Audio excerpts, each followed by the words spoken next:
শবে বরাতের কোনো আমল আছে কিনা, শবে বরাতের রোজা ও নামাজের নিয়ম কি, সবচেয়ে বহুল জিজ্ঞাসিত প্রশ্ন এখনকার। শবে বরাত আসছে, যেটাকে আসলে হাদিসের ভাষ্যে বলা হয়েছে মধ্য শাবানের রাত, শবে বরাত না, এটার হাদিসের ভাষ্যের নাম কি? মধ্য শাবানের রাত।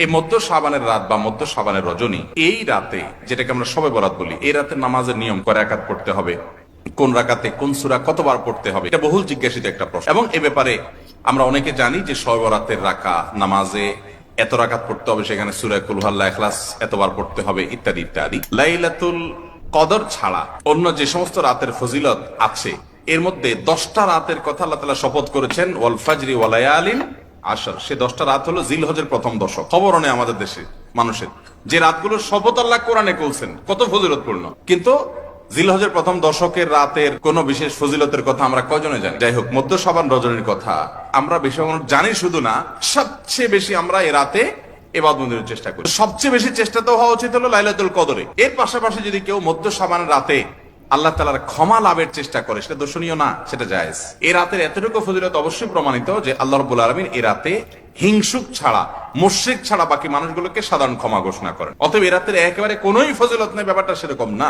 বিভিন্ন হাদিসের আলোকে এটুকু অন্তত সাব্যস্ত হয় যে আল্লাহ তাআলা হিংসুক এবং আপনার মুশরিক ছাড়া, মানুষের পিছিয়ে লাগে শত্রুতা, এই মানুষরা বাকি মানুষ থেকে মাফ করে। তাহলে মধ্য শাবানের রাত বা যেটাকে শবে বরাত বলছি আমরা, এই রাতের মূল আমলই হলো এটাকে